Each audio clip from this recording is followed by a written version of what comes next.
Ministère Bethesda. Ministère Bethesda. Ministère Bethesda. La Bible déclare dans Genèse chapitre 2 verset 18, l'Éternel Dieu dit, il n'est pas bon que l'homme soit seul. Je lui ferai une aide semblable à lui. J'aimerais que quelqu'un comprenne déjà que ce n'est pas une improvisation. Dans Genèse chapitre 2 verset 18, Dieu n'improvise pas. Parce que quand vous repartez dans Genèse 1 verset 27, vous voyez que Dieu avait déjà créé l'homme et la femme. Il les avait déjà créés. Seulement, l'homme et la femme ne semblaient pas encore avoir été introduits sur la terre. Puisque l'introduction de l'homme se fait dans Genèse chapitre 2 à partir du verset 6, si ma mémoire est bonne. Alors, lorsque vous voyez ce détail, bien aimé dans le Seigneur, vous voyez que l'homme et la femme étaient liés. Parce que, à un certain moment, Dieu va extraire, donc à partir du verset 18, Dieu va entreprendre d'extraire la femme qui avait été conçue comme accompagnatrice de l'homme. Voilà pourquoi, lorsque tu vas dans un mariage, tu vas dans un foyer, tu dois avoir l'attitude de quelqu'un qui accompagne cette personne pour la vie. Accompagner la personne pour la vie signifie que les échecs de cette personne seront fortement liés à toi.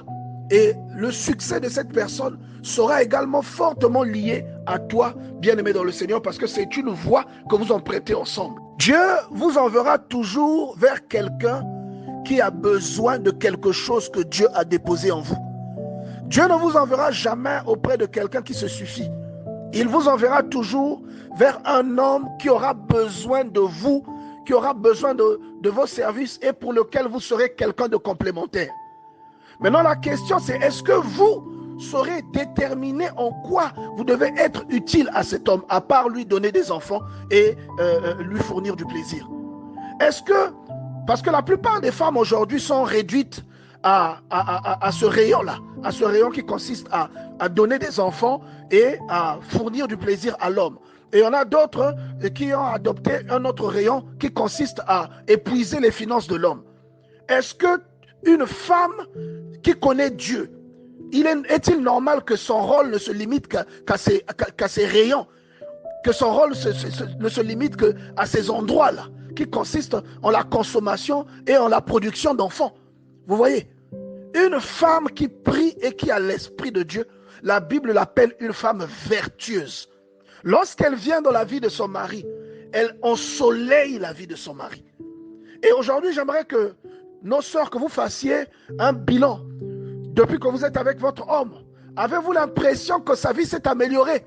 Je ne parle pas forcément de possession, mais je parle même émotionnellement, culturellement. Est-ce que vous avez l'impression que votre homme est devenu une meilleure personne? Si ce n'est pas le cas, vous avez échoué quelque part. Et il n'est pas trop tard. Dieu vous a encore peut-être réservé beaucoup d'années à passer avec cet homme. C'est à vous de ramener cet homme à Dieu. C'est à vous de faire que cet homme commence à s'intéresser à Dieu. S'il est dans l'impudicité, vous devez prier pour que cette impudicité se brise au-dessus de cet homme. Dieu a dit, je lui ferai une aide. Ça veut dire que partout là où ton mari est limité, normalement, Dieu peut t'utiliser pour débloquer cette limitation. Vous comprenez? Il y a des femmes porte-bonheur. Et généralement, ce sont des femmes qui ont un lien très fort avec Dieu. Lorsqu'elles entrent dans ta vie change. Lorsqu'elles entrent dans ta vie, tu as une augmentation de salaire. Quand elles entrent dans ta vie, tu commences à bâtir des choses. Tu commences à avoir des projets et à les réaliser. Il y a beaucoup de femmes comme ça, et souvent ce sont des femmes qui ont une relation avec Dieu. Il y a beaucoup d'hommes qui remarquent un changement positif ou parfois négatif à partir du moment où une femme entre dans leur vie. Vous comprenez? Et ma prière aujourd'hui, c'est que vous soyez de l'autre côté, du côté des femmes qui apportent un plus positif à leur mari. Que vous soyez des femmes vertueuses. Allez lire la description de la femme vertueuse dans la Bible, bien-aimée dans le Seigneur. On vous dit que cette femme, elle fait tout pour que sa maison ne manque de rien. C'est une femme qui fait honneur à son mari. C'est une femme qui donne aux gens envie d'être à la place de son mari. Et à cause de son comportement, Dieu élève son mari.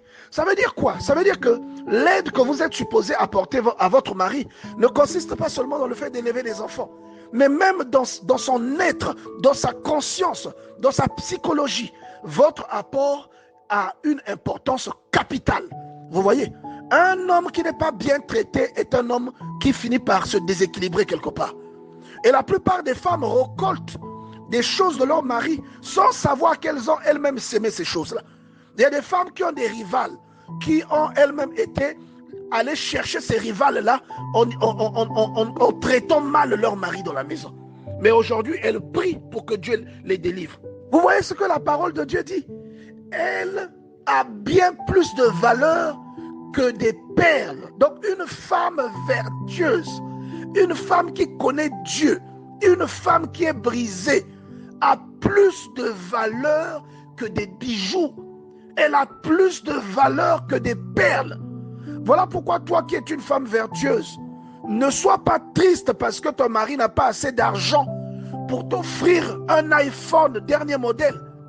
Ne sois pas triste parce que ton mari ne t'a pas offert une voiture. Parce que tu vois une autre femme quelque part à qui on a offert une voiture et un iPhone.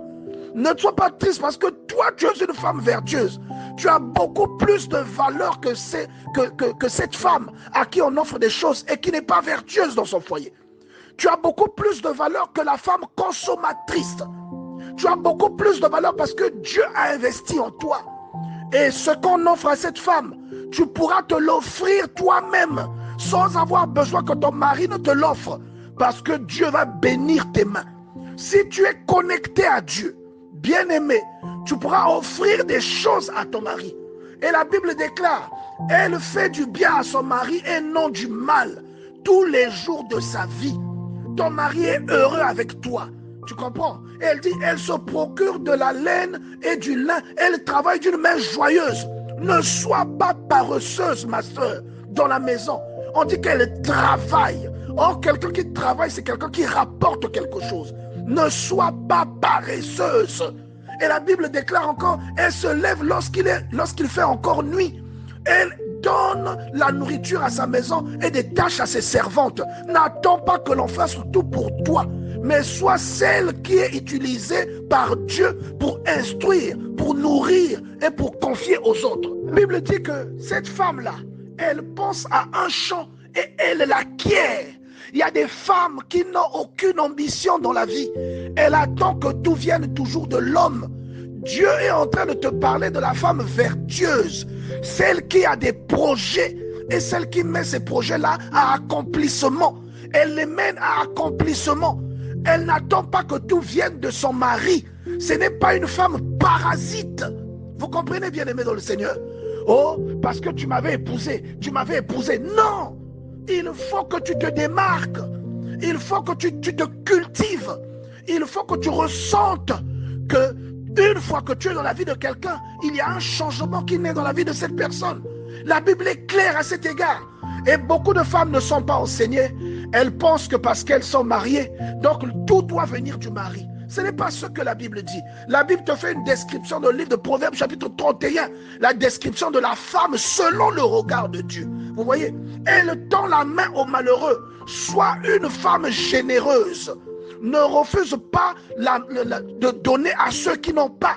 Il y a des femmes, quand quelqu'un vient à la maison, elles ferment tout ce que la personne, parfois quelqu'un qui a un besoin, elle suit son mari dans la chambre pour dire, si tu lui donnes quelque chose, tu vas me sentir.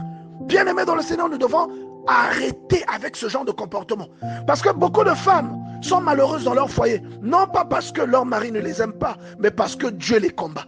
Vous voyez? C'est Dieu, la Bible dit que le cœur des rois est comme un courant d'eau dans la main de Dieu. Et il oriente comme il veut. Dieu peut toucher le cœur de ton mari et te punir derrière le cœur de ton mari. Vous comprenez? Beaucoup de femmes sont combattues dans leur foyer. Non pas parce que leur mari ne les aime pas, mais parce que Dieu combat leur foyer. La femme doit accompagner l'homme dans sa vocation, dans son appel. Elle doit contribuer à emmener la lumière de Dieu dans la maison. Proverbe chapitre 31, verset 18. Elle sent qu'elle gagne, elle sent que ce qu'elle gagne est bon. Sa lampe ne s'éteint point pendant la nuit. Et vous savez, la lampe, elle sert à éclairer. Et lorsque la nuit arrive, le rôle de la lampe devient évident. Et la nuit, c'est parfois une période que tu traverses dans ta vie avec ton conjoint. Et la Bible est en train de te dire que pendant cette période, ta valeur ressort, ton utilité ressort, ta nécessité est là, elle apparaît aux yeux de tous. Vous comprenez, bien-aimés dans le Seigneur?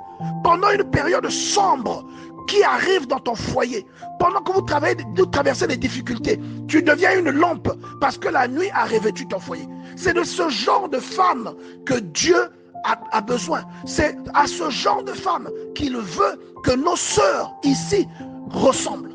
Vous comprenez? C'est à ça que Dieu veut que tu puisses ressembler. C'est à ce type de caractère que tu dois aspirer, bien-aimé dans le Seigneur. Elle se fait des couvertures. Elle a des vêtements de fin lin, de pourpre. On dit, elle ne craint pas la neige pour sa maison, car toute sa maison est vêtue de cramoisie. C'est elle qui fait la valeur de la maison dans laquelle elle habite. C'est elle qui fait la beauté du foyer que Dieu lui a confié. C'est de cette femme-là que tous les hommes rêvent. C'est de cette femme-là que Dieu parle. C'est-à-dire, c'est cette femme dans le plan de Dieu, c'est cette femme que tu dois devenir. Lorsqu'il te donne à quelqu'un qui connaît Dieu, c'est cette femme-là que tu dois être pour cette personne. Vous comprenez? Alors, bien-aimés dans le Seigneur, lisons la parole de Dieu. Parce que la parole de Dieu, c'est la boussole qui te conduit dans la bonne direction pour que tu n'ailles pas dans le mur. Au Verbe 31, verset 23, son mari est considéré aux portes lorsqu'il siège avec les anciens du pays. Il est considéré à cause des vertus de sa femme. Sa femme fait honneur à son mari. C'est à cause de sa femme que le mari est heureux et que les gens le respectent. Ce n'est pas une femme qui expose son intimité derrière des vêtements moulants. Ce n'est pas une femme qui se promène et qui séduit les hommes dans la rue parce qu'elle est mal habillée. Mais c'est une femme qui s'habille d'une façon décente. Et on quitte toutes les personnes qui l'entourent, voient une mère. Même les personnes de sa génération voient en elle une mère. On a envie de se confier en elle. Vous avez des sœurs comme ça. Vous êtes de la même génération, mais vous avez tout le temps envie de vous confier en elle. Parce qu'elle a le cœur d'une mère. Ne sois pas le contraire de cette femme bien-aimée dans le Seigneur. Au verset 24, on dit, elle fait des chemises et les vend. Elle livre des ceintures aux marchands. C'est une femme qui a de l'ambition. C'est une femme qui entreprend des choses. Ce n'est pas une parasite consommatrice, donneuse de plaisir. Et une parasite qui fournit seulement des enfants, qui limite son rôle au fait de donner des enfants. Ce n'est pas ça. Mais c'est quelqu'un qui se distingue, qui entreprend, qui accompagne le mari et qui brille lorsqu'il y a l'obscurité. Sa valeur surgit. Vous voyez? Et la Bible dit, elle est revêtue de force et de gloire. Ça, c'est maintenant Dieu qui met sa main dans la vie de cette femme-là. Et elle se rit de l'avenir. Il y a beaucoup de sœurs parmi nous qui n'ont aucun projet d'avenir. Quand elles voient l'avenir, c'est comme si on leur a mis un bandana noir sur les yeux. Et Dieu est en train de te parler, la femme vertueuse qui dévance tellement les choses qu'elle est certaine que l'avenir sera ravi. Je disais que la femme vertueuse, ce n'est pas une moukadesse. Les abonnés de Telenovela sauront ce que je veux dire. Ce n'est pas une moukadesse. Ce n'est pas une colporteuse. Ce n'est pas une commère. Mais c'est une femme, lorsqu'elle ouvre la bouche, elle bénit les gens. Ce qu'elle dit touche forcément les gens qui sont autour d'elle. Elle sait toujours ce qu'il faut dire au moment où il faut le dire. Quand son mari s'énerve, elle sait comment le maîtriser. Elle n'est pas comme toi qui hurle quand ton mari hurle. Il monte à 2 degrés, toi tu montes à 3. Il monte à 4, tu montes à 5. Tant qu'il ne s'arrête pas, toi tu ne t'arrêteras pas. Tu n'es pas une femme vertueuse. Même si tu ne l'accepteras pas, mais essaie d'analyser ce qui se passe dans ton foyer et le comportement que tu manifestes. Tu verras que tu n'es pas une femme vertueuse. Vous voyez?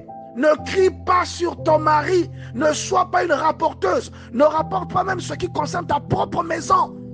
On dit la femme saute, détruit son foyer de ses propres mains. Ne sois pas cette femme-là. Vous comprenez? Et la Bible dit que ses fils se lèvent et la disent heureuse. Son mari se lève et lui donne des louanges. Et regardez ce que le mari dit au verset 29. Le mari dit, plusieurs filles ont une conduite vertueuse, mais toi, tu les surpasses toutes. C'est ça que ton mari doit être emmené à te dire à cause de ce que tu reflètes, à cause de ta conduite dans la maison et à cause de l'amour et du respect que tu lui donnes. Vous voyez? Et au verset 30, on parle aux sœurs qui se trouvent très belles, parfois à leurs propres yeux seulement, qui oublient que les cimetières sont remplis de belles femmes, et qui oublient aussi qu'il y a beaucoup de belles femmes qui sont en train de faire des veillées de prière pour avoir le mariage. Vous comprenez? Et elles oublient que ce n'est pas la beauté qui donne le mariage, mais c'est la grâce de Dieu. Il y a beaucoup de femmes qui sont moins belles que vous, qui sont mariées alors que vous ne l'êtes pas. Lorsque vous regardez, vous vous demandez même comment elle a fait pour se marier. Moi, je suis quand même belle. C'est parce que ce n'est pas la beauté qui octroie le mariage, mais c'est un don de Dieu. C'est Dieu qui vous le donne. Vous avez peut-être été destiné pour quelqu'un, mais si vous n'êtes pas brisé et que cette personne a un lien fort avec Dieu, il se pourrait que ce ne soit pas le moment pour vous. Il se pourrait que votre grâce soit retardée. Exactement comme les enfants d'Israël qui arrivent devant à l'entrée de Canaan, mais qui doivent faire demi-tour sur l'ordre de l'Éternel parce qu'ils n'arrêtent pas de se plaindre. Vous comprenez? Donc la Bible dit que la grâce est trompeuse, la beauté est vaine, ta beauté passera. Mais la femme qui craint l'Éternel, c'est celle qui sera louée. Et c'est cette femme-là que Dieu voudrait que tu deviennes, ma soeur. Ministère Bethesda. Ministère Bethesda. Ministère Bethesda.